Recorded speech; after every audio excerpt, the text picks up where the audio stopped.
manges de la soupe ou de la purée. So na ne lia e soko miei ili ila to le fa ia tino Jesus Cristo e ni ki miei ku matutua pe fetu ko fa kai ku a nga fa miei lia ki ula to swa pipi. Ils s'attendent qu'on leur mâche tout. Ko ta tarifa la to me tu ko ka mutula ke anga yo formalu.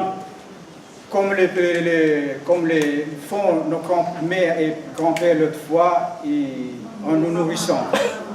E mau tatou miei ale na fafeta ke ngala yo tu kuna miei ri te mile ang la to o mama la bangsi. Vous voyez, quand vous y pensez, quel sentiment avez-vous en vous pensez à cela?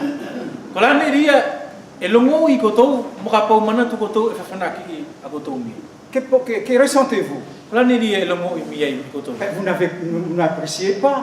Elangi ese fifia ko to mi ki na. Et pourtant cela était nécessaire en ces temps-là. Aujourd'hui, et notre comportement, nous devons haïr cela. Nous ne devons pas haïr, nous devons, comme les enfants font, quand ils voient quelque chose qui n'est pas bon à manger. Vous comprenez, c'est pas la peine de traduire. En pensant à cela, vous faites ça. Vous n'aimez plus cela. Et pourtant, beaucoup encore aujourd'hui aiment encore ça. Ils aiment encore que les anciens, le pasteur, le responsable, leur mâche la nourriture. Vous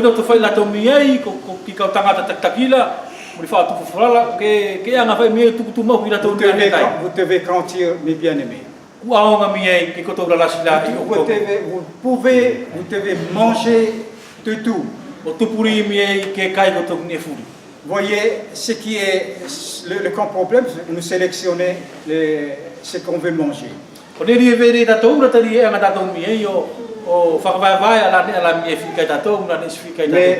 Dieu veut que nous témoignions de son fait.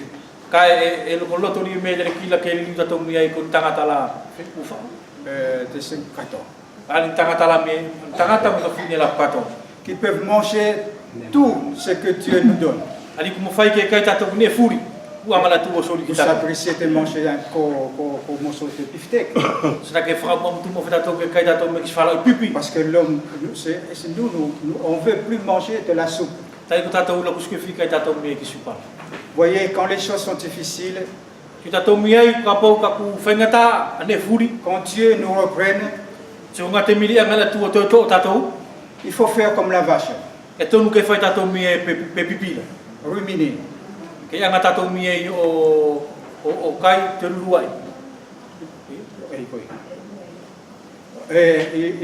le mange. Ensuite, il va se reposer. Et il le ramène l'herbe, il va le mâcher.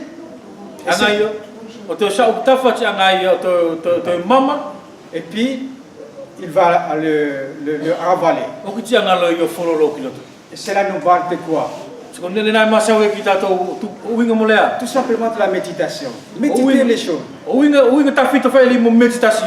Et c'est comme ça qu'on apprend et c'est comme ça qu'on grandit. Et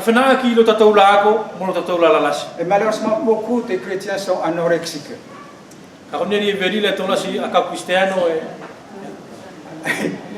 Il veut écarter la taille.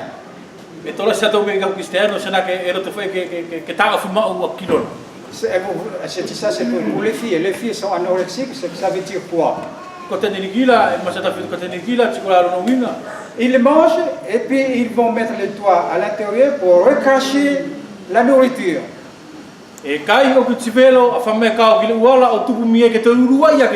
Pour qu'ils puissent carter la ligne. Parce que pour plaire aux autres. Et beaucoup de chrétiens sont comme ça dans l'église. Ils se comportent comme cela. C'est pour plaire à tout le monde. Seul Dieu a été fait pour plaire à un seul, le Seigneur Jésus-Christ. Donc le temps nous parle de la capacité de manger. Et nous se parle ici, il reste L'étang ressemble à un troupeau de brebis. Ko ni fuli fai pese ka uo i fafine ua koti.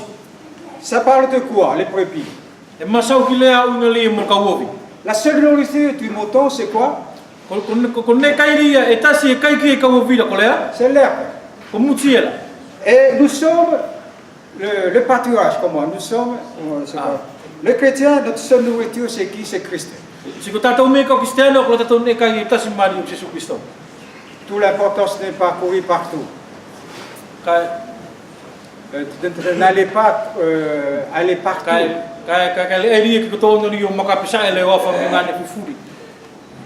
Parce que seul l'agneau de Christ est compatible avec ce qui est à l'intérieur de toi.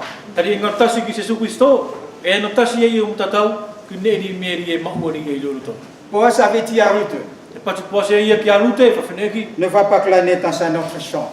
Parce que le tancher, on peut ramasser n'importe quoi.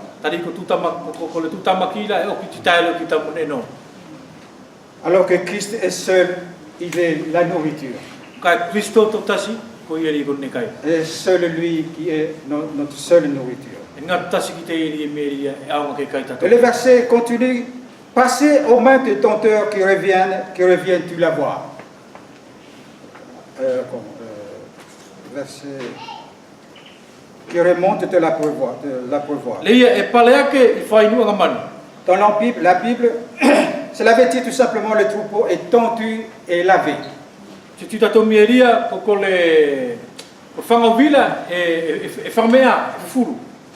Dans la Bible, la laine du mouton représente la vie charnelle. D'accord, donc fou là.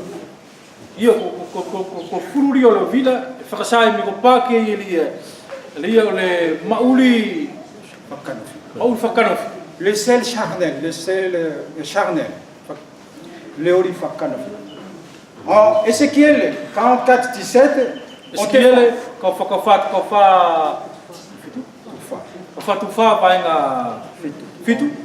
on te fondait au sacrificateur, te portait tes vêtements de laine.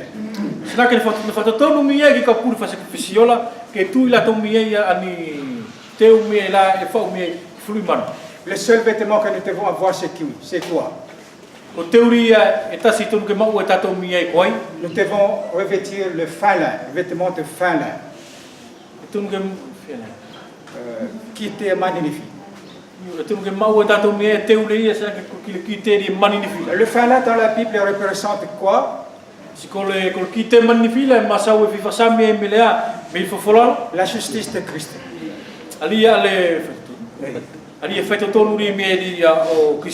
Voilà notre seul vêtement. La justice du Seigneur Jésus-Christ. Et enfin, chacune d'elles a une jumelle. Aucune n'est stérile. Cela veut dire quoi? Vous voyez, on écoute la parole. On dit, ah je crois. Est-ce que dans la pratique, est-ce que cela est vrai?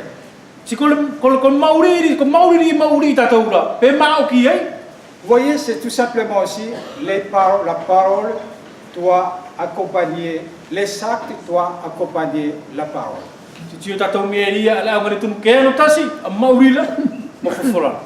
Si tu vas s'il y a simplement les paroles et les actes ne vont pas, ça ne marche pas.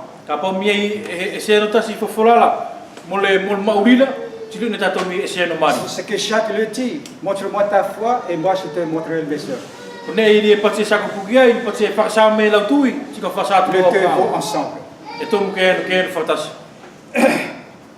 Et enfin on termine avec rien, aucune n'est stérile. Parce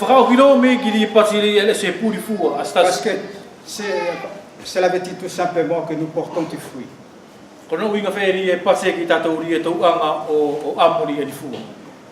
C'est le désir de Dieu que nous produisions du fruit. Du fruit dans notre témoignage. Dans l'évangélisation.